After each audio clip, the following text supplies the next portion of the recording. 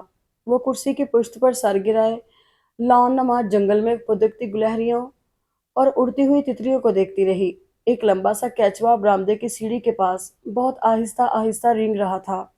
وہ چند لمحے اسے دیکھتی رہی، پھر کراہت سے نظریں پھیر لیں۔ بارش کے باسی پانی کی خوشبو اس کے آس پاس چکراتی پھر رہی تھی۔ ابا اندر جا کر جانے کہاں غائب ہو گئے تھے۔ اس نے بمشکل اپنے وجود کو کرسی سے اٹھایا۔ اندرونی دروازہ کھولنے سے پہلے ہی اس نے سن لیا تھا۔ ہوں تو شادی کر لی تم نے؟ خاتون پوچھ رہی تھی۔ مجبوری بن گئی تھی، ابا کا جواب۔ تانیہ نے ذرا سا دروازہ کھول کر جھری سے اندر جھانکا۔ ابا سر جھکائے بیٹھے تھے۔ خاتون بڑے مغرور سے انداز میں انہیں دیکھ رہی تھی۔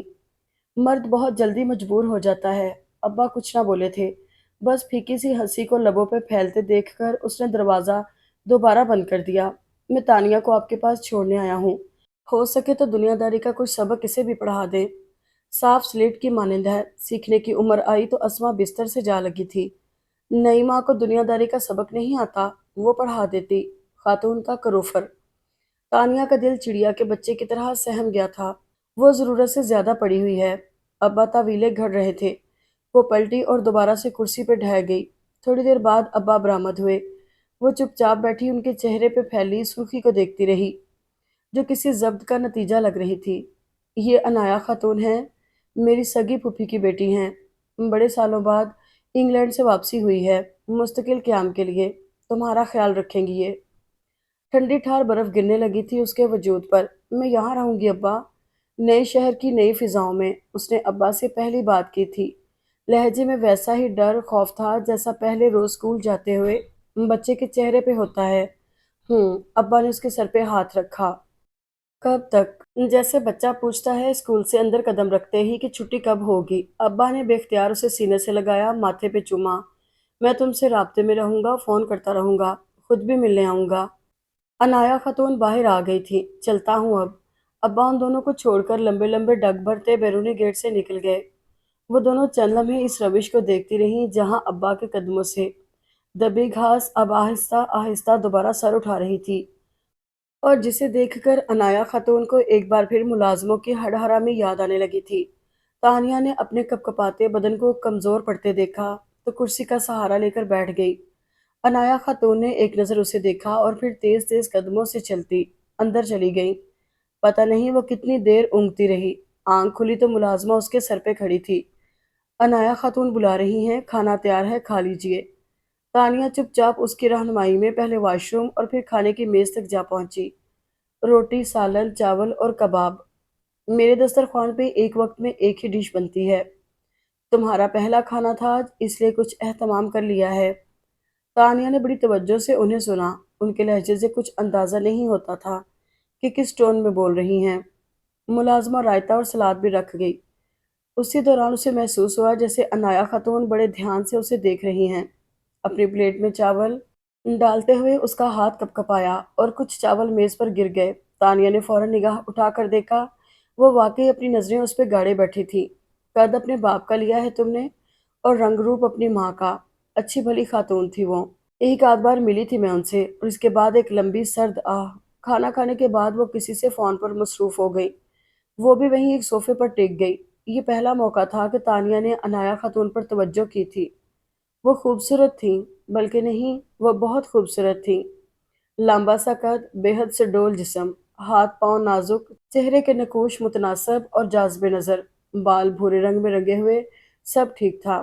بس وہ چڑچڑے پن اور بدمزاجی کا تاثر تھا جو ان کی شخصیت کی ساری خوبصورتی پر حاوی تھا۔ کم عمر لگ سکتی تھی، مگر سوٹ کی ہم رنگ شال یوں بکل مار کر اوڑھ رکھی تھی کہ اپنی اصل عمر سے 4-5 سال بڑی ہی دکھتی تھی۔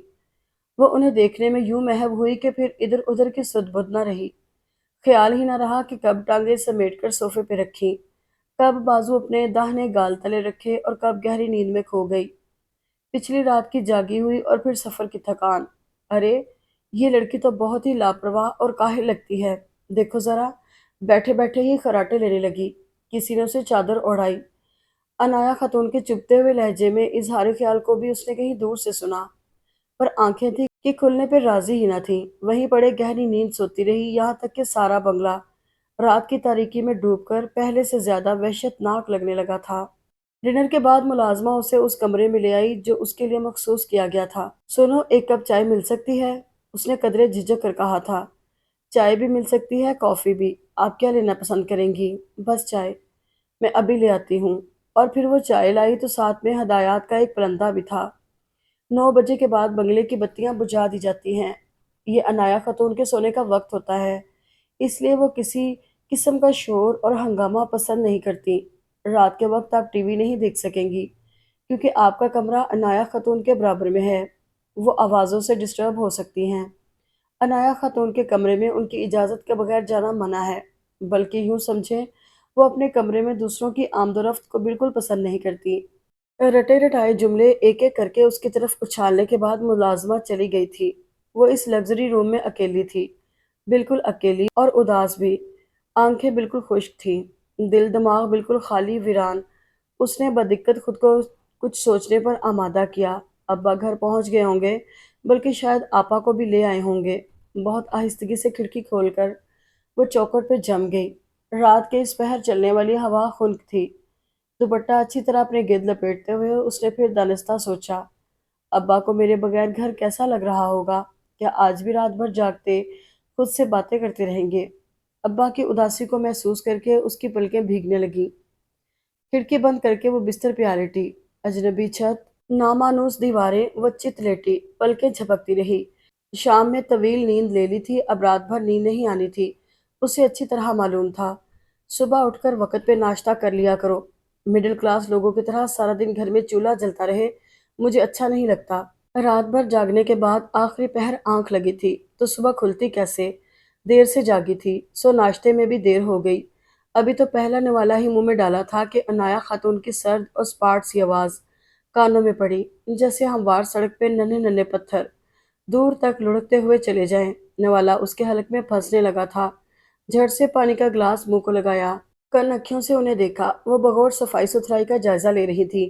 دیواریں، دروازے، کھڑکیاں، کرسیاں، میز، مصنوعی آرائشی پودے، تصاویر ایک ایک چیز کو چھو رہی تھی۔ یوں ہی دیکھتے دیکھتے وہ باہر نکل گئیں۔ پانی کا گلاس منہ سے ہٹایا تو ناشتے کی پلیٹ بھی پرے کھسکا دی۔ ملازمہ نے حیرت سے اسے دیکھا۔ وہ جواباً مسکرا بھی نہ سکی۔ ابا نے کہا تھا فون کروں گا، رابطے میں رہوں گا۔ پتہ نہیں کب کریں گے فون، کہیں بھول ہی نہ گئے ہوں۔ وہ ہاتھ پہ ہاتھ دھرے بیٹھی تھی جب عنایا خاتون اندر آئیں اور اسے یوں بیٹھے دیکھ کر چڑ سی گئیں۔ دیکھو لڑکی، ہاں کیا نام ہے تمہارا؟ اپنے ماتھے پہ انگلی بجاتے ہوئے انہوں نے اپنی یادداشت کو کھنگالا۔ تانیہ، وہ ہولے سے بولی۔ ہاں تانیہ، دیکھو بچی، میں تمہیں بہت زیادہ وقت نہیں دے پاؤں گی، بڑے عرصے بعد یہاں آئی ہوں، بہت کام کرنا ہے مجھے، پرانے دوستوں سے ملنا ہے، آرٹ کا کچھ کام ہے، کچھ کولیگز کے ساتھ ڈسکشنز، ایک بوتیک سٹارٹ کرنے کا ارادہ ہے، پھر گھر کا بکھیڑا، تم اپنے لیے خود ایکٹیویٹیز تلاش کرو، گھر کے اندر گھر سے باہر، کوکنگ میں دلچسپی ہے تو اس کی کلاسز لے لو،